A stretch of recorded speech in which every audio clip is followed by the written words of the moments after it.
Hello नमस्ते। Energy ऑडिटको second lecture क्लासमा स्वागत छ।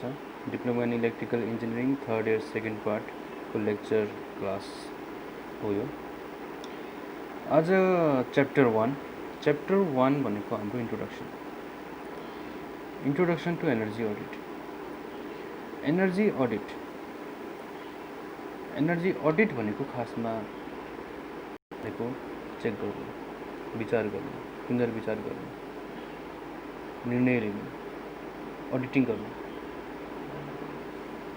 नेपालीमा भनेको नि पुनर्विचार अथवा परीक्षण गर्नु, ऊर्जा परीक्षण। जस्तै अब लेखा परीक्षण भनिन्छ, लेखा परीक्षणलाई इङ्ग्लिसमा भनिन्छ एकाउन्ट अडिटिङ, लेखा परीक्षण।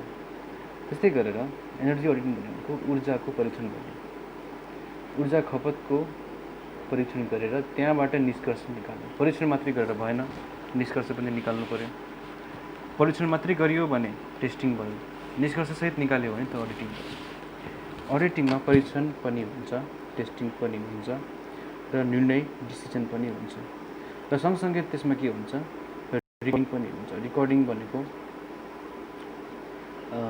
संरक्षण गर्नु, त्यो डाटालाई राखिराख्नु, पुरानो डाटालाई नयाँ डाटालाई पुरानो डाटासँग कम्पेयर गर्नु, तुलना गरेर अध्ययन गर्नु। ठिक छ। भनेपछि यसको एक्चुअल डेफिनेसन, अब यसको स्पष्ट डेफिनेसन भन्नुपर्दा इक्जाममा सोधिहाल्यो भने यो माथिको प्याराग्राफ छ, त्यो प्याराग्राफ सबैभन्दा इम्पोर्टेन्ट प्याराग्राफ, यो एनर्जी अडिटको छोटो प्याराग्राफमा मैले यहाँ समेटेको छु। The successful implementation and management of an energy conservation programme requires a proper framework and baseline for identifying and evaluating energy conservation opportunities.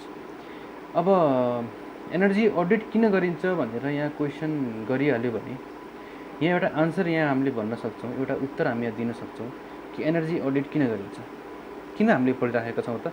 Energy कन्जर्भेसनको लागि पढिराखेका छौँ। ऊर्जा बचत, ऊर्जा खपतमा सकेसम्म कम खर्च लागोस् भनेर हामीले यसलाई अध्ययन गर्ने गर्दछौँ। ठिक छ। एनर्जी कन्जर्भेसनको लागि नै हामीले एनर्जी अडिट गर्नुपर्ने हुन्छ। प्रोग्राम रिक्वायर्स प्रोपर फ्रेमवर्क चाहिन्छ। के चाहिन्छ? एउटा फ्रेमवर्क हुनुपर्छ, एउटा आधार हुनुपर्छ, एउटा कुनै नीति अथवा एउटा नियम हुनुपर्छ। नीति र नियम भनेको पुरै देशभरि एउटै लागू हुन्छ भन्ने छैन। नीति र नियम के अनुसार, केसँग बेस्ड भएर हेर्नु पऱ्यो त? हामीले पढिसकेको इलेक्ट्रिकल इन्जिनियरिङका टर्म्सहरूसँग बेस्ड भएको हुनु पऱ्यो। ठिक छ। अनि फ्रेमवर्क हुनु पऱ्यो, बेस हुनु पऱ्यो, बेसलाइन हुनु पऱ्यो। ठिक छ। बेस भनेको बेसलाइन हुनुपर्छ for identifying and evaluating energy conservation opportunities. Energy कन्जर्भेसनको अपर्चुनिटीलाई हामीले आइडेन्टिफाई गर्नको लागि हामी त्यो गर्ने गर्छौँ। ठिक छ। Energy can not be saved until it is known where and how it is being used. एनर्जीलाई हामीले कहिले पनि सेभ गर्न सक्दैनौँ, can not be saved until it is known where and how it is being used and when and where its efficiency can be improve. अब एनर्जीलाई हामीले save गर्न सक्दैन, किनभने कुनै पनि ऊर्जा एउटा फर्मदेखि अर्को फर्ममा जान्छ, यो नष्ट कहिले पनि हुँदैन। तर हामीले यसलाई सेभ गर्न सक्दैनौँ भने, जस्तै ब्याट्रीमा मानौँ म अहिले मोबाइल प्रयोग गरिरहेको सर्टेन चार्ज छ, यो चार्ज स्थिर रहँदैन, यो रहिरहँदैन। हाम्रो शरीरको ऊर्जा पनि स्थिर रहँदैन, कहिले पनि रहिरहँदैन। यो एउटा फर्मदेखि अर्को फर्ममा कन्भर्ट भइरहेको हुन्छ। जस्तै ब्याट्रीभित्रको केमिकल एनर्जी पनि कन्भर्ट भइरहेको छ। हाइड्रो पावरको पनि हाम्रो जुन ग्रेभिटीबाट निकालेको जति पनि पोटेन्सियल एनर्जी छ, त्यसमा काइनेटिक एनर्जीमा कन्भर्ट भएर त्यो केमाबाट इलेक्ट्रिकल एनर्जी, मेकानिकल र इलेक्ट्रिकल एनर्जीमा कन्भर्ट हुँदै हाम्रो घरसम्म आयो र यहाँदेखि हामीले यसलाई प्रयोग गऱ्यौँ। त्यो एनर्जी कसरी भइरहेको छ त? पृथ्वीमा ग्राउन्डिङ भएर गइरहेको छ। ठिक छ। हामीले जुन अर्थिङ सिस्टम बनाएका छौँ, जुन ग्राउन्डिङ गरेर हामीले जति पनि यो सिस्टम तयार पारेका छौँ, यो सबै ऊर्जा के छ त? हाम्रो जहाँदेखि निस्क्यो त्यहीँ हाम्रो के भइरहेको छ? गइरहेको छ। ऊर्जाको शक्ति, इलेक्ट्रोन्सहरू सबै के छ त? पृथ्वीमै गइरहेको छ। पृथ्वीले दिएको ऊर्जा हामीले पृथ्वीमै रिटर्न गर्न गरिरहेका छौँ। ठिक छ। भनेपछि it is known and how it is being use and when and where its efficiency can be improve. अब थर्ड र सेकेन्ड पार्टमा अब हामीले यहाँ एनर्जी भन्ने बित्तिकै energy is equal to V into I, यसको फर्मुला, यो हिसाब किताब हामीले यो गर्नु पर्दैन, किनकि हामीले यो कुरा सबै फर्स्ट सेमेस्टरदेखि ले आएको यो हाम्रो गतको फिफ्थ सेमेस्टरसम्म हामीले सबै कुराहरू त्यसमा डिटेलमा हेरिसक्यौँ। स्विच गेयर पनि पढिसक्यौँ, पावर इलेक्ट्रोन्स पनि पढिसक्यौँ। यिनी सबै नलेजहरू लिइसकेर हामी गर्छौँ एनर्जी अडिटलाई यो एनर्जी कन्जर्भेसन गर्छौँ। हाम्रो मुख्य उद्देश्य के हो? ऊर्जालाई संरक्षण गर्नु। यो विषय भनेको पहिलाको सिलेबसमा थिएन एनर्जी अडिट। एनर्जी अडिट अहिले यो डिप्लोमामा थपिएको हो, किनकि एनर्जी अडिट पहिला ब्याचलरमा पढ्नुपर्ने हुन्थ्यो, अहिले एनर्जी अडिट थपिएको विषय हो। Energy can be improve in most cases. धेरै जस्तो केसमा establishment of this baseline requires a comprehensive and detail survey of energy usages and losses. This survey is generally known as energy audit. Energy auditing भनेको कुनै फर्मुलाबाट हिसाब गरेर mathematical equation पनि होइन। Energy audit भनेको कुनै एउटा कार्यक्रम, कुनै एउटा प्रोग्राम, कुनै एउटा सेमिनार हलमा गरिएको प्रोग्राम पनि होइन। एनर्जी अडिट भनेको कुनै एउटा मल्टिमिटर जस्तो टुल्स इन्स्ट्रुमेन्ट पनि होइन। एनर्जी अडिट भनेको कुनै एउटा थ्योरी पनि होइन, ओम्स ल, किर्चफ ल पनि होइन। एनर्जी अडिट भनेको के हो त? एउटा सर्वे, एउटा अध्ययन हो, एउटा के हो त हाम्रो यो परीक्षण भनिन्छ, नेपालीमा परीक्षण भनिन्छ, तर विस्तृत रूपमा यो परीक्षण चाहिँ होइन, परीक्षण मात्रै होइन, परीक्षण सँगसँगै अरू कुराहरू पनि छन्। यो परीक्षण हो, संरक्षण हो, र के हो त? एउटा नीति नियममा चल्ने एउटा कानुन हो। ऊर्जालाई संरक्षण गर्ने कानुन नै के हो त? एनर्जी अडिट हो। ओके, अब यसमा चाहिँ कुनै कन्फ्युजन छैन होला। यो जुन मैले यो भाषा यसमा इङ्ग्लिसमा लेखिएको छ, इङ्ग्लिसको भाषालाई मैले नेपालीमा स्पष्टसँग भनिदिएको छु। जस्तै अब मैले जुन अन्डरलाइन गरेको जुन यो टर्म्सहरू छन्, एनर्जी कन्जर्भेसन प्रोग्रामको लागि हामीलाई एउटा फ्रेमवर्कको बेसलाइन चाहिन्छ। त्यो बेसलाइन बनाउनको लागि हामीले के गर्नुपर्छ? सर्वे गर्नुपर्छ, मतलब डिटेल्ड सर्वे गर्नुपर्छ। सर्वे के को गर्नुपर्छ? एनर्जीको गर्नुपर्छ। एनर्जी कसले खपत गर्छ? डिभाइसहरूले, इन्स्ट्रुमेन्टहरूले, टुल्सहरूले हाम्रो एनर्जी खपत गर्दैन कि डिभाइसहरूले एनर्जी खपत गर्छ। डिभाइसहरूले भनेको जस्तै मेरो माथि पङ्खा घुमिरहेको, त्यसले एनर्जी खपत गरिरहेको छ, मेरो मोबाइलले एनर्जी खपत गरिरहेको, तिमीहरूको मोबाइलले एनर्जी खपत गरिरहेको छ भने त्यो खपत गरिरहेको ऊर्जा, त्यसको हामीले के गर्नु पर्यो? कति खपत गर्दैछ, कति दिनमा कति मैले ऊर्जा खपत गर्दैछु, त्यसको के गर्ने? सर्वे गर्ने। के को लागि? ऊर्जा संरक्षण गर्नको लागि। अनि के माध्यमबाट गर्ने? एउटा फ्रेमवर्क बनाएर गर्ने। त्यही फ्रेमवर्क बनाएर गर्ने जुन यो प्रक्रिया छ, यो सबै कुराहरू चाहिँ छ, यसलाई के भन्छ? हामी एनर्जी अडिट भन्छौँ। ओके, भनेपछि हाम्रो के कुरा आउनु पर्यो? एनर्जी कन्जर्भेसन प्रोग्राम माथिको यो आउनु पर्यो, फ्रेमवर्क आउनु पर्यो, बेसलाइन आउनु पर्यो, र के सर्वे अफ एनर्जी आउनु पर्यो। सर्वे अफ एनर्जी गरेर हामीले निकाल्ने के हो त? हामीले हेर्ने कुरा के हो त? युज हेर्नु पर्यो र लस हेर्नु पर्यो, प्रयोग गरेको हेर्नु पर्यो र खर्च नचाहिने ऊर्जाको हेर्नु पर्यो, मतलब लसको हेर्नु पर्यो। जस्तै घरमा राति एउटा बत्ती बाल्नुभयो तपाईँहरूले, बाहिरको बरन्डाको बत्ती बाल्नु, बिहान उठ्दाखेरि त्यो बत्ती बलिरहेको छ। बिहान बत्ती कसैले बन्द गर्दैन, त्यो बत्ती बलेको बलै हुन्छ। स्ट्रिट लाइटको बत्ती छ, स्ट्रिटको बत्ती बलेको बलै हुन्छ। त्यो बल्नुपर्ने राति हो, अँध्यारोको बेलामा बत्ती बाल्नुपर्ने हो। जुन ठाउँमा अँध्यारो छ त्यो ठाउँमा बत्ती हुँदैन, त्यो ठाउँमा चोरी सिकारी हुन्छ, त्यो ठाउँमा त जङ्गली जनावरहरूको उपस्थिति बढी हुन्छ। त्यो ठाउँमा बत्ती नभएको ठाउँमा हामीले त्यो ऊर्जा के गरिरहेका छौँ त? सहरमा अथवा कुनै बाटोमा, नजिकको कुनै बाटोहरूमा बत्ती बलिरहेको देख्छौँ, त्यसलाई बन्द गर्दैनौँ, बन्द गरिँदैन। अब प्राधिकरणले पनि धेरै मिस्टेक गरिरहेको हुन्छ, बन्द नगरिकन छोडिदिन्छ। भनेपछि यसलाई कसरी मेन्टेन गर्ने त? यसको उपाय के हो? यसको उपाय निकाल्ने तरिका नै हाम्रो के हो त? Energy auditing. सर्वे गर्ने, सर्वेबाट निष्कर्ष निकाल्ने। सर्वे मात्रै गरेर भएन, सर्वे गरेर निष्कर्षसम्म निकाल्नलाई के भनिन्छ? एनर्जी अडिटिङ भनिन्छ। एनर्जी अडिट पनि एउटा के हो त? हाम्रो फाइनल इयर प्रोजेक्ट हुनसक्छ है, ध्यान दिनु। Energy audit of very technical school भन्यो भने भेरी टेक्निकल स्कुलमा कति ऊर्जा खपत हुन्छ त्यसको सर्वे गर्नु। Survey is also a final year project. यो पनि एउटा प्रोजेक्ट हो, यसको पनि रिपोर्ट हुन्छ। विदाउट रिपोर्ट प्रोजेक्ट हुँदैन, यसको पनि एउटा रिपोर्ट तयार पार्न सकिन्छ। अब यो जुन सर्वे गरिन्छ एनर्जी अडिटको लागि, यति 4वटा कुराहरू मैले भने, 4-5वटा कुराहरू, 5-6वटा कुराहरू जुन छन्, के भन्नु पर्यो त? सबभन्दा पहिला एनर्जी कन्जर्भेसन प्रोग्राम हो। एनर्जी कन्जर्भेसन प्रोग्राम इम्प्लिमेन्ट गर्नको लागि, चलाउनको लागि, अथवा म्यानेज गर्नको लागि एउटा फ्रेमवर्क र एउटा बेसलाइन हामीलाई चाहिन्छ। र त्यो बेसलाइन र हामीलाई जुन चाहिने बेसलाइन छ, त्यसले के गर्छ? सर्वे गर्छ। के सर्वे गर्छ? ऊर्जाको खपत र ऊर्जाको ह्रास, ऊर्जाको लसलाई के गर्छ? सर्वे गर्छ। त्यो सबै प्रक्रियालाई हामी के भन्छौँ? एनर्जी अडिट भन्छौँ। जेनरली के भनिन्छ? एनर्जी अडिट भनिन्छ। माथिको प्याराग्राफ क्लियर भएको मैले मानेको छु। Energy audit phases, energy audit कस्तो कस्तो फेजेसहरूमा गर्न सकिन्छ त?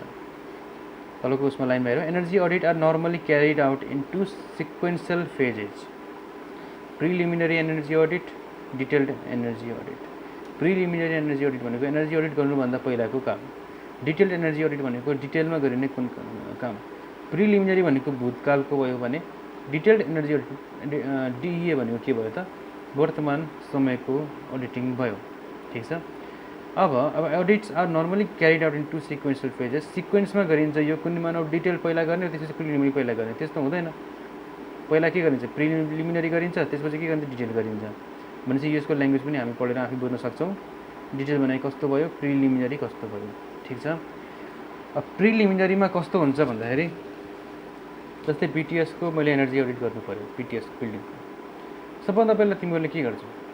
सबभन्दा पहिला तिमीले आफ्नो रुमबाटै हेर्छौ कि पहिला त्यो माथि जहाँबाट विद्युत आएको छ त्यहाँदेखि हेर्छौ? ल भन्नु। प्रिलिमिनरी भनेको डिसिजन हो, हामीले स्टार्ट कहाँदेखि गर्ने, इन्ड कहाँ गर्ने र सबभन्दा बढी फोकस पोइन्ट चाहिँ कहाँ राख्ने। ठिक छ। सबभन्दा बढी फोकस पोइन्ट चाहिँ कहाँ राख्ने, त्यो कुरा चाहिँ हामी विचार गर्नुपर्छ। ठिक छ। सबभन्दा बढी फोकस पोइन्ट हुनुपर्छ कहाँ गर्ने भनेर सबै ठाउँमा एउटै नियम नै लागु हुन्छ। सबभन्दा बढी फोकस पोइन्ट हुनुपर्छ जहाँ बढी फल्ट आएको छ। सबभन्दा बढी फोकस पोइन्ट त्यहाँ हुनुपर्छ जहाँ बढी विद्युतीय खर्च बढी देखिएको छ। ठिक छ। अब यहाँ त एनर्जी अडिट, यहाँ हाम्रो बिटिएसको एनर्जी अडिट गर्दाखेरि त हामीले त एनर्जी मिटर त एउटै हुन्छ। अब कुनै एपार्टमेन्टको एनर्जी अडिट छ, एपार्टमेन्टको एनर्जी अडिट मध्येमा भित्रमा कुनै एउटा फ्ल्याटमा बढी विद्युत खपत भएको पाइयो र एउटाको मान्छेले के भन्यो, एनर्जी अडिट गर्नु पऱ्यो है भनेर भन्यो। एनर्जी अडिट के गर्यो त उसले के गर्यो, विद्युतमा अब आफ्नो फ्ल्याटकोमा मात्रै हेर्ने भनेर एनर्जी अडिट पनि गर्न सक्छ, अथवा ओभरअल सबै बिल्डिङमा गर्न सक्छ। मानिदिउँ बिटिएसको एनर्जी अडिट एकदम सेटिस्फ्याक्ट्री छ, ओके, सेटिस्फ्याक्ट्री रिजल्ट आएको छ, तर पनि फल्टहरू आइरहेको छ, तर पनि पावर लसहरू धेरै देखिएको छ भने यसमा केही न केही मानौँ अब यो एडमिनिस्ट्रेटिभ बिल्डिङको एनर्जी अडिट एकदम ओके छ भने समस्या छ कहाँ त? अर्को कुनै वायरको कन्डक्टर अन्डरग्राउन्ड वायर केबलहरूमा कुनै समस्या यदि पछि पाइयो भने यो त के हो त? हाम्रो फल्ट डायग्नोसिस पनि हो। त्यसैले एनर्जी अडिट गर्दाखेरि हामीले के ध्यान दिनु पऱ्यो भने यसमा फल्टको पनि पत्ता लगाउने प्रक्रिया समावेश हुने गर्छ। त्यसैले प्रिलिमिनरी एनर्जी अडिट गर्दाखेरि फल्ट पोइन्टलाई फोकस गरेर हामीले ध्यान दिनुपर्छ। दोस्रो कुरा के छ भने सबैभन्दा बढी विद्युत खपत, ठिक छ, भिजुअल इन्स्पेक्सन, त्यसपछि तेस्रो के छ, सबैभन्दा धेरै खर्च। पहिलाको भन्दा अहिले बढी विद्युत यदि हाम्रो निस्कियो भने त्यो बेलामा हामी एनर्जी अडिट गर्छौँ। त्यसमा हामीले पनि त्यो पनि हाम्रो के हो, प्रिलिमिनरी एनर्जी अडिटको डिसिजन्सहरू हो।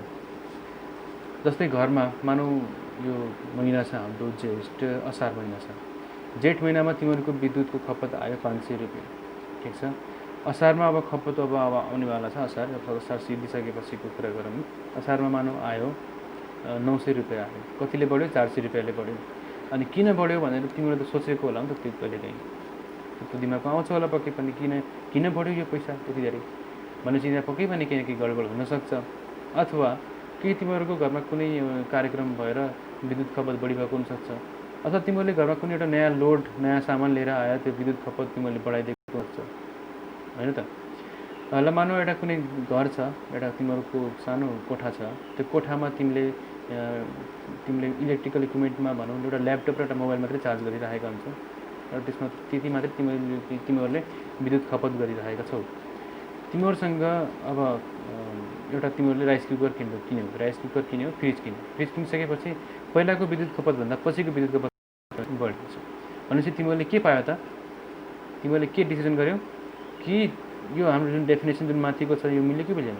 कि एनर्जी कन्जर्भेसनको तिमीहरूले जब कुरा आउँछ त्यसले तिमीले के डिसिजन गर्छौ? एउटा सर्वे गर्छौ। सर्वे गरे जस्तो दिमागले आफै सर्वे गर्छ कि तिमीले नयाँ सामान लिएर आयो, नयाँ सामान लिएर आएपछि त्यो विद्युत उसले बढी खपत गरेको पाइयो, विद्युत बढी खपत गरेको पाएपछि खर्च बढी भयो, खर्च बढी भयो, आफूलाई भार पर्यो खर्चको।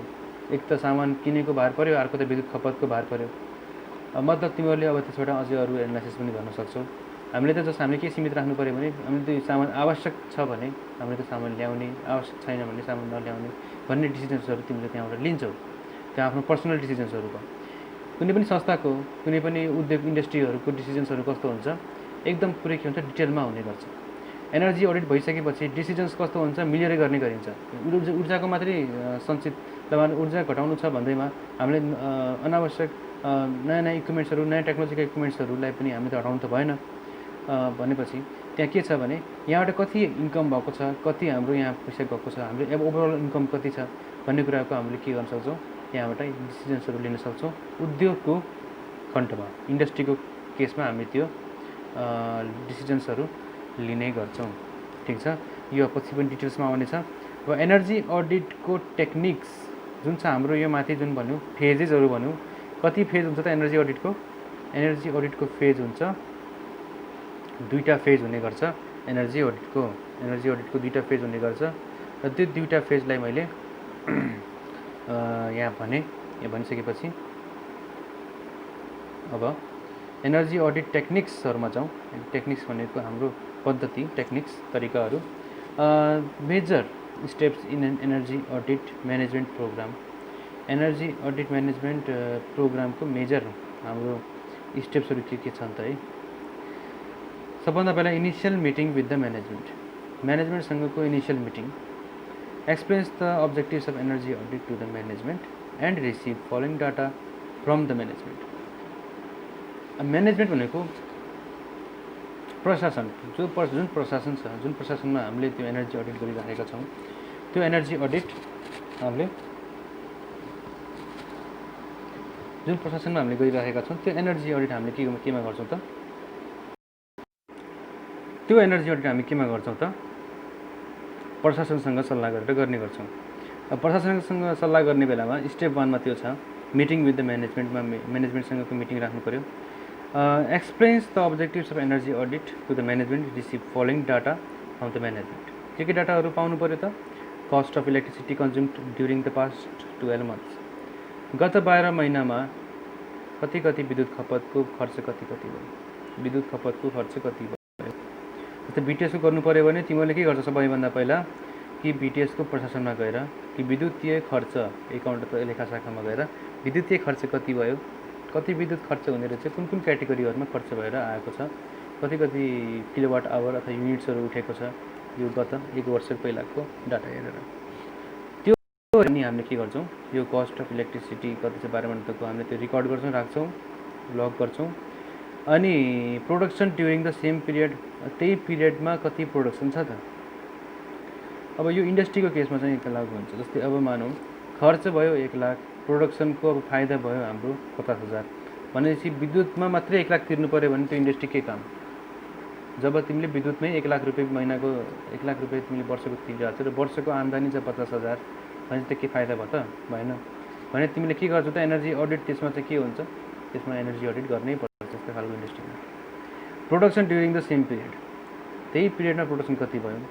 Specific electricity consumption for the same पिरियडमा स्पेसिफिक इलेक्ट्रिसिटी कन्जम्पसन कति छ, विद्युत युनिट्समा कति छ भनेर हामीले फर्स्टमा हामीले मिटिङ गरेर यी कुराहरू टिप्छौँ। Review of energy management up to date. Energy म्यानेजमेन्टको review, up to date energy म्यानेजमेन्टको रिभ्यू हामीले गर्छौँ। The type of system, when it was installed, अब कस्तो टाइपको सिस्टम, अब हामीले रिभ्यू गर्ने भन्ने बित्तिकै कस्तो टाइपको सिस्टममा गर्छौँ त? कहिले इन्स्टल भयो यो सिस्टम, यो संस्था अथवा यो इन्डस्ट्री कहिले इन्स्टल भयो। ठिक छ। Any past attempt on energy conservation audit, के पहिला एनर्जी अडिट गरिएको थियो त? र पहिलाको रिजल्ट कस्तो आयो त? गरिएको छैन भने के छैन, नयाँ भएको हुन्छ। अब नयाँ गरिने खालको भन्ने भयो। पहिला एनर्जी अडिट गरिएको छ भने अब त्यसमा रिजल्ट कस्तो आएको छ त्यसको रिपोर्ट पनि चाहियो, प्रिलिमिनरी रिपोर्ट चाहियो। अनि त्यही रिपोर्टको आधारमा पनि हामीले के गर्न सक्छौँ, एनर्जी अडिटको डाटाहरूलाई एनालाइसिस गर्न सक्छौँ।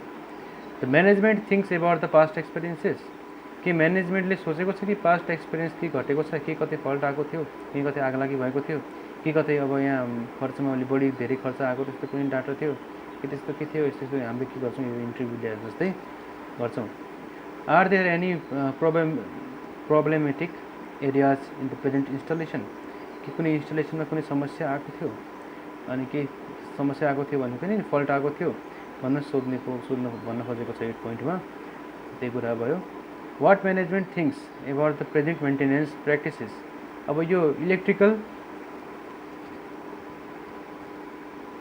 मेन्टेनेन्स प्र्याक्टिसेस, इलेक्ट्रिकलको मेन्टेनेन्स गर्ने जुन प्र्याक्टिस हुन्छ, के यो प्र्याक्टिस सेटिस्फ्याक्ट्री छ त, के यसको रिजल्ट हामीलाई के उपयुक्त रिजल्ट हामीले त्यसबाट पाएका छौँ त भन्ने कुराको आन्सर यो पोइन्टले दिने गर्छ। ठिक छ, स्टेप 2। अनि स्टेप 2 को पोइन्ट छ हाम्रो what improvement plant is to be made in the immediate future. अब यो नजिकको अब आउने जुन भविष्यमा हामीले के कस्तो इम्प्रुभमेन्ट प्लानहरू गर्न सक्छौँ त भनेर म्यानेजमेन्टबाट हामीले यी कुराहरूको आन्सर लिन्छौँ। ठिक छ, familiarisation with the installation, familiarisation गर्नु पऱ्यो। जस्तै is there any installed TOD meter, के टिओडी मिटर छ त त्यहाँ? टिओडी मिटर भनेको time of day meter. Time of day meter भनेपछि हाम्रो यो दिनको दैनिक खपतको विद्युत खपत मध्येमा कति बजेदेखि कति बजीसम्म कति विद्युत खपत गर्यो भन्ने कुराको विवरण टाइम अफ डे मिटरले दिन्छ। आजभोलिको टाइम अफ डे मिटरले आज पहिला पुरानो time of day metre mechanical सिस्टममा बेस्ड भएको हुन्थ्यो। अहिलेको टाइम अफ डे मिटर कस्तो छ? कम्प्लिटली डिजिटल छ। त्यसले के देखाउँछ त? पावर देखाउँछ, भोल्टेज देखाउँछ, पावर फ्याक्टर देखाउँछ र अन्य धेरै फ्याक्टर्सहरू त्यसमा देखाउने गर्छ। अब अहिले त के छ कि यदि लोड एक्सेसिभ, अब मानौँ 3 फेज ट्रान्सफर्मर राखिएको कुनै लोड छ भने, ठिक छ, जस्तै हाम्रो बिटिएसको लोड एक्सेसिभ लोड हो, यसमा चाहिँ धेरै पावर खपत हुने गर्छ। यो लोड अब यो हाम्रो ट्रान्सफर्मरको क्यापेसिटी भनेको लगभग 2.5 केभिए को मान्ने गरिन्छ। 100 केभिए 50 केभिए भन्दा कमको लागि 50 केभिए को ट्रान्सफर्मर 50 केभी भन्दा माथिको जुन लोड हुन्छ त्यो लोड अथवा त्योभन्दा माथिको लोडहरूलाई छुट्टै आफ्नै निजी ट्रान्सफर्मर किन्नुपर्ने हुन्छ। ठिक छ, अब यो डाटा पछि हामी कुरा गरौँ यसको बारेमा। अनि जुन हाम्रो टिओडी मिटर छ, टिओडी मिटर आजभोलि कस्तो छ त? हाई भोल्टेज डाइरेक्टली नाप्ने खालको टिओडी मिटर छ। मतलब 11 kilo volt high voltage metering system छ। टिओडी मिटर लो भोल्टेज मिटरिङ सिस्टम हो, अहिले त हाई भोल्टेज मिटरिङ सिस्टम छ। अब यहाँको पोइन्टमा के छ? Is there a damaged demand charge and how is the pricing relative to the energy charge. Energy charge अनुसारको प्राइसिङ ठिक छ कि छैन? यो हाम्रो यो जुन यो रुटिनमा जुन छ, यो कहिलेकाहीँ के भइदिन्छ भने विद्युत प्राधिकरणले अनावश्यक चार्ज लगाइदिन सक्छ, जसले गर्दाखेरि हामी कन्फ्युज भइदिन्छौँ कि अब हामीले बढी विद्युत खपत गऱ्यौँ कि भन्ने हामीलाई कन्फ्युज भइदिन सक्छ। त्यसैले यो पोइन्ट एकदम रिलेभेन्ट पोइन्ट हो। यो पोइन्टलाई पनि हामीले विचार गर्नुपर्ने हुन्छ। What's about the power factor. Power factor के छ है? पावर फ्याक्टर विचार गर। पावर फ्याक्टर भनेको थाहा होला सबैलाई। पावर फ्याक्टर भनेको एक्टिभ पावर बाई एपरेन्ट पावर। कि कति एपरेन्ट पावरमा, जस्तै अब 300 केभिए छ भने 300 केभिएमा पावर फ्याक्टर 0.8 हुन्छ। प्राधिकरणको 0.8 सम्म प्राधिकरणले निर्धारण गरेको छ। पावर फ्याक्टर लोडमा डिपेन्ड गर्छ। हाम्रो यो बिटिएसको जति पनि लोड छ सबै लोडमा डिपेन्ड गर्छ पावर फ्याक्टर। ठिक छ, यदि पावर फ्याक्टर 0.95 छ भने यो बिटिएस भरेको भने धेरै राम्रो, पर्फेक्ट। पावर फ्याक्टर 0.2 0.3 छ भने धेरै पुअर। पावर फ्याक्टर कम भयो भने के हुन्छ? करेन्ट बढी ड्र गर्छ। किनभने P = VI cos phi र I भने P/V cos phi। V cos phi यदि 0.1 भइदियो भने करेन्ट के हुन्छ? बढ्छ। पावर फ्याक्टर जहिले पनि लेस देन 1 हुन्छ, त्यही कारणले बढेको पाइने गर्छ। Are there any penalties for low power factor. के लो पावर फ्याक्टर भएपछि के पेनल्टीहरू तिर्नुपर्ने त्यस्तो के छ प्राधिकरणलाई? त्यस्तो पेनल्टी छ छैन भन्ने कुरा इन्डस्ट्रीहरूमा निर्धारण गरिएको हुन्छ। इन्डस्ट्रीमा के गरिन्छ कि क्यापेसिटर ब्याङ्किङ सिस्टम हुन्छ। क्यापेसिटर ब्याङ्क राखेर पावर फ्याक्टरलाई के गर्छ? एक्सेसिभ अथवा 0.95 0.99 मेन्टेन गर्ने गर्छ। पावर फ्याक्टर जति राम्रोसँग मेन्टेन गर्न सक्यो त्यति नै हामीलाई फाइदा हुन्छ। किन क्यापेसिटर राखेको? किनकि क्यापेसिटरमा त्यस्तो खुबी हुन्छ, उसले के गर्छ? एक्सेसिभ करेन्ट त्यहाँबाट उसले प्रोभाइड गरिदिन्छ। आफू चार्ज हुन्छ, एक्सेसिभ करेन्ट उसले प्रोभाइड गरिदिन्छ चार्ज भएर।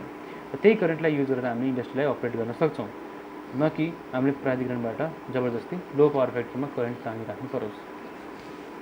Are there any penalty for low power factor, यो पनि भयो। अनि find high electricity consuming equipment. सबभन्दा बढी विद्युत खपत गर्ने इक्विपमेन्ट कुन छ भनेर हामीले के गर्नु पऱ्यो? हाई इलेक्ट्रिसिटी कन्ज्युमिङ इक्विपमेन्ट हामीलाई यो पत्ता लगाउनु पऱ्यो। यो पनि सबैभन्दा इम्पोर्टेन्ट पोइन्ट हो। अब सबैभन्दा पहिला अब हामीले जुन सामान्य जुन हाम्रो नेचुरल वे हुन्छ हामी मान्छेहरूको, हाम्रो मान्छेहरूले के गर्छ भने यी माथिको पोइन्ट्सहरूलाई हामी विचार गर्दैन। हामी के गर्छौँ, डाइरेक्टली सबभन्दा बढी खपत गर्ने इक्विपमेन्टको हुन्छ त्यसलाई निकालिदेऊ भनिदिन्छौँ अथवा त्यसलाई युज नगर भनिदिन्छौँ। अनि त्यसले गर्दाखेरि बढी विद्युत खपत भइरहेको छ, त्यसलाई युज नगरौँ है। मैले यो राइस कुकर किनेर मैले बढी विद्युत खपत गरेँ, ल अब त म राइस कुकर म युजै गर्दिनँ, म त यसलाई युज गर्दिनँ, अब म त्यसलाई दिइदिन्छु अथवा बेचिदिन्छु भनेर यस्तो निर्णयहरू लिने गरिन्छन्। सबभन्दा बेस्ट भनेको के हो भनेपछि जुन हाम्रो इनपुट सप्लाई आएको छ एनर्जी मिटरमा, त्यहाँ यदि हामीले क्यापेसिटर राखेर पावर फ्याक्टरलाई इम्प्रुभ गऱ्यो भने विद्युत खपत धेरै मात्रामा कम हुने गर्छ। यो प्रक्रिया त अब हाम्रो घर भाडामा बस्नेहरूलाई चाहिँ अप्ठ्यारै होला। यदि आफ्नै निजी घर छ भने त्यहाँ क्यापेसिटर ब्याङ्किङ राखेर अनि पावर फ्याक्टरलाई इम्प्रुभ गर्न सक्छौँ। अब प्राधिकरणले के भन्छन्, पावर फ्याक्टर अब सिङ्गल फेज रेजिडेन्सियल लोडहरूको लागि आवश्यकता छैन। थ्री फेज लोड जहाँ ट्रान्सफर्मर राखेर छुट्टै आफ्नो निजी ट्रान्सफर्मर राखेर गर्ने गरिन्छ, त्यहाँ excessive high voltage high current लिने गरिन्छ। त्यो ठाउँमा क्यापेसिटर ब्याङ्किङ राख्न अनिवार्य नै भनेको छ प्राधिकरणले। र क्यापेसिटर राखेर मात्रै भएन, क्यापेसिटरलाई के गर्नु पऱ्यो, राख्नु र सँगसँगै उसको मेन्टेनेन्स पनि गर्नुपर्ने हुन्छ। किनकि यो क्यापेसिटर पुरै सदैवभर चल्ने वस्तु पनि होइन। जस्तै बिटिएसमा क्यापेसिटर ब्याङ्किङ राखेको छैन होला, तर पनि यदि राखिहाल्यो भने पनि उसले के गर्नु पऱ्यो त, बिटिएस संस्थाले कि त्यसलाई रेगुलरली मेन्टेन गर्नु पऱ्यो। ठिक छ। र अझ हामी यो पोइन्ट 3 सम्मको यो छोटो लेक्चर अब हामीले यहाँ हेऱ्यौँ। Organisation of field survey step 4 देखि स्टेप 5, 4, 5, 6, यो स्टेप 4, 5, 6 आफूले हेर्ने घरमा प्र्याक्टिस गर्ने।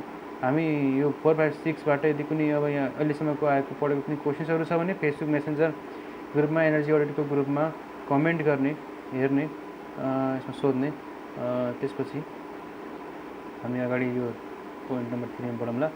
भोलिबाट हामी एकदम फास्ट तरिकाले जान्छौँ। आज हाम्रो यति नै एनर्जी अडिटको सुरुको च्याप्टर भएको समरीमा अरू इक्जाम्पल सहित अलिअलि भनिदिएको छु। त्यसमा कुनै अब नबुझेको कुराहरू छ भने सोध्ने, अरू केही इम्प्रुभ गर्नुपर्ने छ भन्ने कुरा भन्ने, कसरी पढाउँदा ठिक हुन्छ, कसरी बुझिन्छ भन्ने कुराहरू यहाँ भनेको छु मैले। ठिक छ। ल आजलाई यति गरौँ। धन्यवाद।